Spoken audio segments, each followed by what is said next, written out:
Tapi kalau ada orang yang selalu salah, selalu silap, selalu lupa, tidak pernah sakit, tidak pernah susah hati, lancar saja urusan hidup, ingat, boleh jadi kita sedang kena istidraj, azab yang tertunda. Sanastadrijuhum, kami mempermainkan mereka dengan istidraj, min haitsu la ya'lamun, mereka tidak sadar, mereka tidak tahu. Wa umli lahum, aku ulur rezekinya lancar, aku ulur umurnya panjang, aku ulur kuasanya hebat. Inna kaidi matin, tipu dayaku amat sangat kuat. Merenunglah sejenak. Assalamualaikum warahmatullahi wabarakatuh. Innal hamdalillah nahmaduhu wa nasta'inuhu wa nastaghfiruh wa na'udzu billahi min shururi anfusina wa min sayyiati a'malina. Man yahdihillahu fala mudilla lahu wa man yudlilhu fala hadiya lahu. Ashhadu an la ilaha illallah wa ashhadu anna Muhammadan 'abduhu wa rasuluh. Allahumma shalli wa sallim ala sayyidina Muhammad wa ala alihi wa ashabihi wa man tabi'ahum bi ihsanin ila yaumiddin. Ya ayyuhalladzina amanu taqullaha haqqa tuqatih wa la tamutunna illa wa antum muslimun.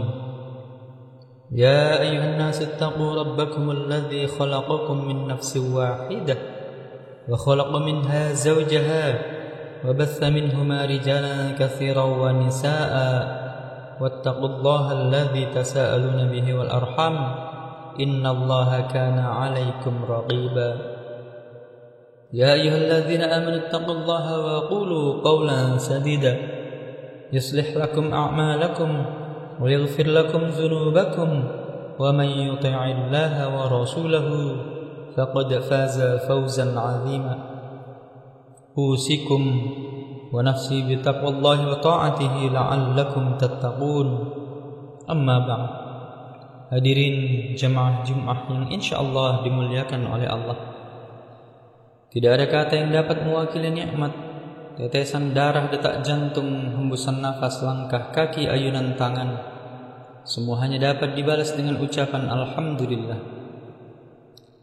Tidak ada yang dapat menjalinkan kita dengan beliau yang jauh di sana, di kota Madinah Al-Munawwarah. Beliau tidak pernah melihat wajah kita, tapi beliau selalu memikirkan kita.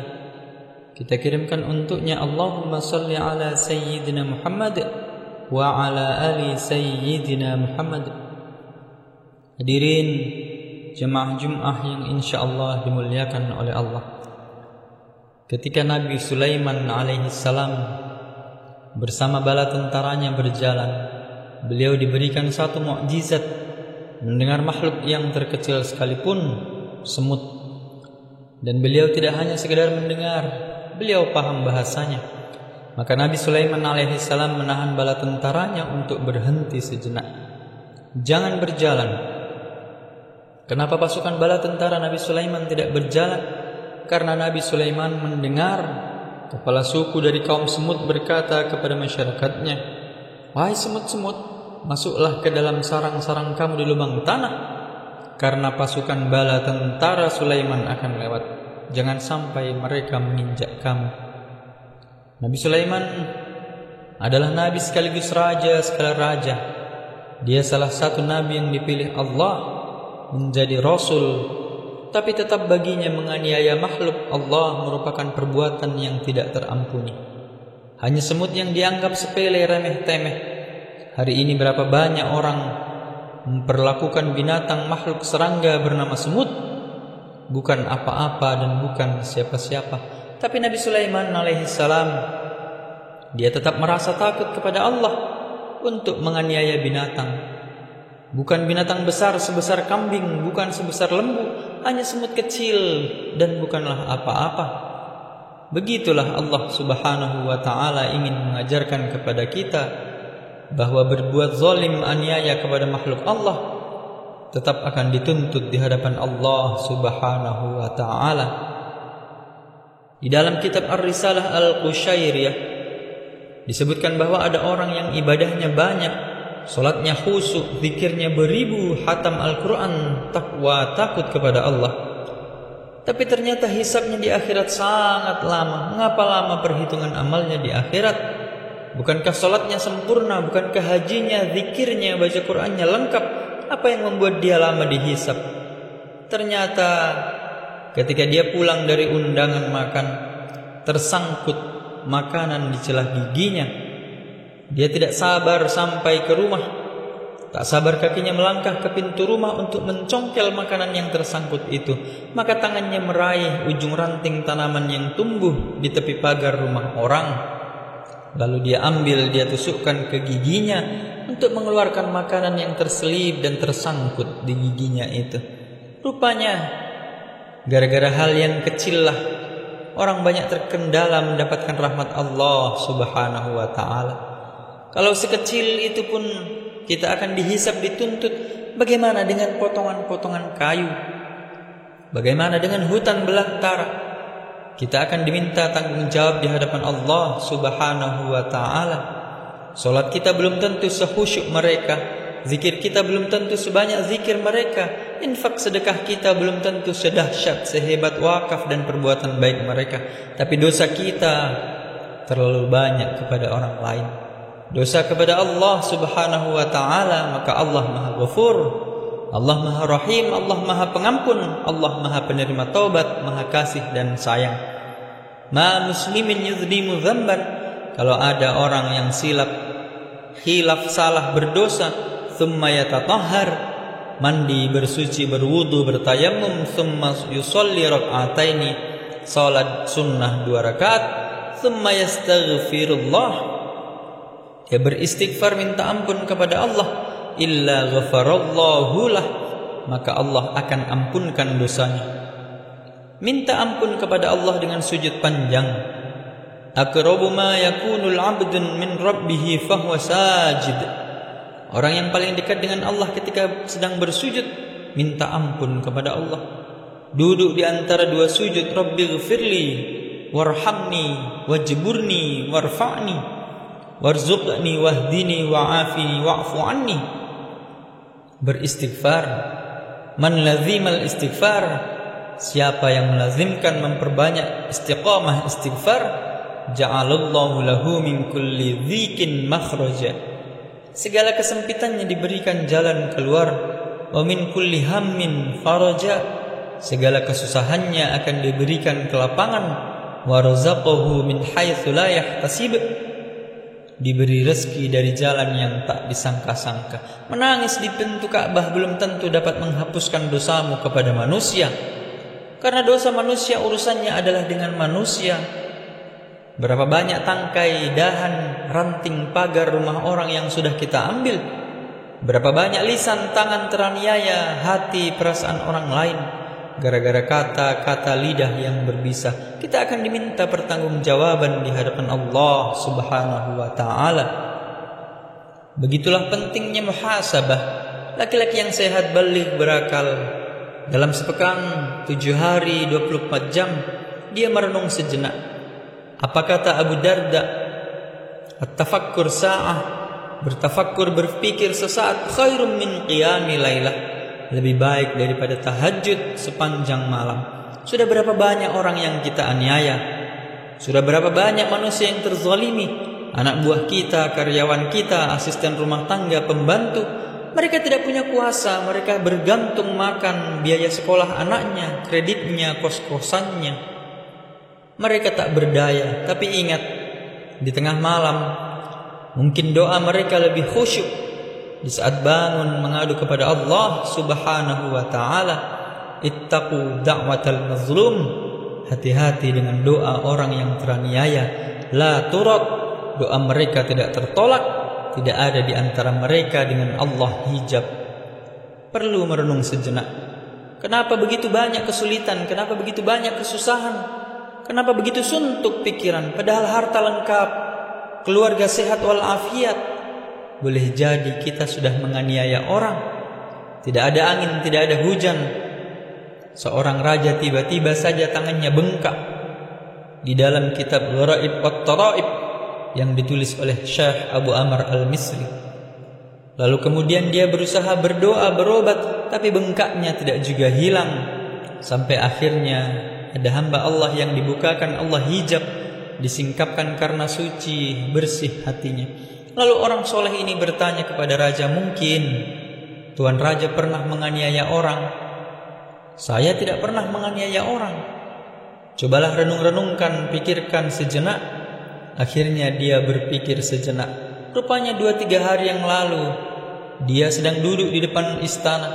Saat sedang duduk itu dia lihat ada orang pulang memancing. Lalu kemudian tersirat di hatinya ingin mengambil ikan orang itu. Padahal sebagai seorang raja dia bisa membeli ikan yang besar. Tapi rupanya begitulah, kalau sudah kekuasaan ada di tapak tangan, ingin merampas ikan dari tangan orang yang lemah. Akhirnya dengan kuasanya dia rampas ikan itu, dimasak, dimakan. Ujung daripada tulang ikan itu menusuk jari, bengkak, tidak hilang, bernanah dan membusuk. Akhirnya lalu kemudian dia mencari siapa gerangan orang yang punya ikan kemarin. Diperintahkan kepada bala tentara untuk mencari. Setelah ketemu lalu kemudian ditanya, apa doamu kepada Allah? Apa sakit hatimu kepada orang yang merampas ikan ini? Kata dia, aku tidak ada berdoa apa-apa. Aku orang fakir miskin yang tidak punya harta benda. Aku pergi memancing ikan karena anak istriku kelaparan. Begitu aku dapat, senangnya hatiku membayangkan aku akan makan bersama dengan anak istri. Tapi rupanya di tengah jalan orang berkuasa merampas ikan ini. Aku hanya bisa mengangkat tangan bermunajat kepada Allah. Apa doa yang kau panjatkan? Apa zikirnya? Aku hanya berkata, ya Allah, penguasa sudah menunjukkan kekuasaannya, maka tunjukkanlah kekuasaanmu ya Allah. Aku tidak meminta apa-apa kepada Allah. Sudikah engkau memberikan maaf? Aku tidak pernah merasa sakit hati. Aku hanya meminta kepada Allah supaya Allah menunjukkan kuasanya. Orang itu memaafkan, lalu penyakitnya pun segera sirna dan hilang. Allah masih sayang. Kenapa begitu banyak orang zalim aniaya badannya sehat tidak sakit? Kenapa orang yang zalim tetap sehat dengan harta dan kuasanya? Karena Allah sayang kepada raja yang taat, dibalaskan langsung di dunia. Adapun orang yang tetap sehat, segar bugar di atas dunia, padahal perbuatannya zalim dan aniaya, ingat, Allah Ta'ala tidak lupa. Allah tidak lalai. Wa mallahu bighafilin amma yaf'aludz zalimun. Allah tidak lupa, tidak lalai atas perbuatan orang yang zalim. Lalu apa itu namanya? Kalau ada orang yang khilaf, salah, lupa, langsung dibalas di dunia, berarti Allah masih sayang. Tapi kalau ada orang yang selalu salah, selalu silap, selalu lupa, tidak pernah sakit, tidak pernah susah hati, lancar saja urusan hidup, ingat, boleh jadi kita sedang kena istidraj, azab yang tertunda. Sanastadrijuhum, kami mempermainkan mereka dengan istidraj, min haitsu la ya'lamun. Mereka tidak sadar, mereka tidak tahu. Wa umli lahum, aku ulur rezekinya lancar, aku ulur umurnya panjang, aku ulur kuasanya hebat. Inna kaidi matin, tipu dayaku amat sangat kuat. Merenunglah sejenak. Kalau ada orang yang salatnya rajin, tahajudnya tidak tinggal, khatam Al-Quran, berzikir, berdoa, tapi dia sakit, dia susah, boleh jadi Allah ingin menghapus dosanya di atas dunia dengan sakitnya, dengan sulitnya. Hatta yamshi 'alal ardi ma kana 'alaihi khati'ah, sampai dia berjalan di atas muka bumi tidak ada lagi dosanya, karena dosanya sudah diampunkan Allah. Ma yusibul mu'min min nasabin wala wasabin wala saqamin wala syauqin yastaquha. Susah hati, gundah gulana, sakit, sampai duri yang menusuk tapak kaki, illa kaffarallahu anhu biha sayyi'at. Itu hanyalah cara Allah ingin membersihkan diri dari segala silap, salah dan dosa. Apakah Nabi Muhammad sallallahu alaihi wasallam, sayyidul anbiya wal mursalin, pemimpin segala nabi dan rasul, pemimpin seluruh umat manusia, orang yang pertama masuk surga, pemberi syafaat, apakah dia lepas dari tuntutan manusia? Nabi naik ke atas mimbar pada hari Rabu di Masjid Nabawi. Nabi berkata, "Man kuntu jalattu lahu dhahran fahadza dhahri. Siapa yang pundaknya pernah kucambuk, yang kulitnya pernah kusakiti, siapa yang pernah kuzolimi, ini pundakku, silahkan balas. Wahai sahabat, silahkan balas, kata Nabi. Kalau ada di antara kalian yang pernah kuaniaya, kuzolimi, kusakiti karena cambukku, silahkan balas ini pundak Muhammad sallallahu alaihi wasallam. Man kuntu syatamtu lahu irran. Siapa yang pernah kucaci maki, siapa yang pernah harga dirinya terganggu, terusik, siapa yang pernah sakit hati, tersinggung karena kata-kataku, hadza irdi, ini harga diri Muhammad, falyastaqid minhu, silakan balas. Nabi pun tetap meminta tuntut balas di atas dunia, karena kita semua akan dihadapkan dalam mahkamah pengadilan yang paling adil di hadapan Allah Subhanahu wa taala. Hari ini kita bisa bersumpah, sumpah palsu. Hari ini kita bisa bayar orang per menit per detik untuk membela kita. Kita tidak pandai berbicara, kita bayar orang yang mengerti hukum. Memang dibayar untuk membebaskan, menolong kita dari segala perkara di dunia. Tapi sampai masanya nanti, yauma la yanfa'u malun, hari itu tak ada guna harta wala banun, tidak ada gunanya anak illa man atallah, kecuali orang yang datang menghadap Allah biqalbin salim, dengan hati yang bersih.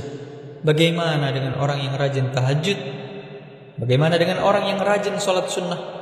Bagaimana dengan orang yang rajin melaksanakan ibadah khatam Quran, berzikir, berhaji dan umrah, bolak-balik ke tanah suci Mekah, tapi menganiaya orang, menzalimi orang, memukul orang, merampas harta orang, ya'ti yaumal qiyamah, maka dia nanti akan datang pada hari kiamat, ya'ti bisolatin, solatnya banyak, qabliyah, ba'diyah, duha, isyraq, tahajud, zikirnya banyak, wa zakatin, zakatnya banyak, wa hajjin, hajinya banyak, qad syatama hadza, tapi lidahnya kasar, pernah mencaci maki, menyumpah serapah orang, wa akala mal hadza, pernah memakan harta orang dengan cara yang batil, wa qadzafa hadza, menuduh orang, wa daraba hadza, memukul orang, wa syafaka dama hadza, menumpahkan darah orang, ukhidat hasanatuhu, maka diambil solatnya, diberikan kepada orang yang dia zalimi,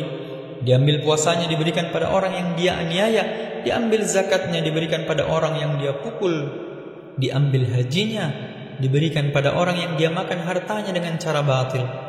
Faniyat hasanatuhu, pahalanya sudah habis, wala biqdu alaih, pahala solatnya habis, pahala zakatnya habis, pahala hajinya habis, zikirnya habis, khatam Qurannya habis.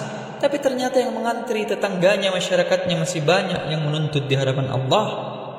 Ukhidat khotoyahu, diambil dosa mereka, thumma turihat ilai, dicampakkan kepada dia, thumma turihat finnar, dia pun dibenamkan, disungkurkan, dicampakkan ke dalam neraka jahannam.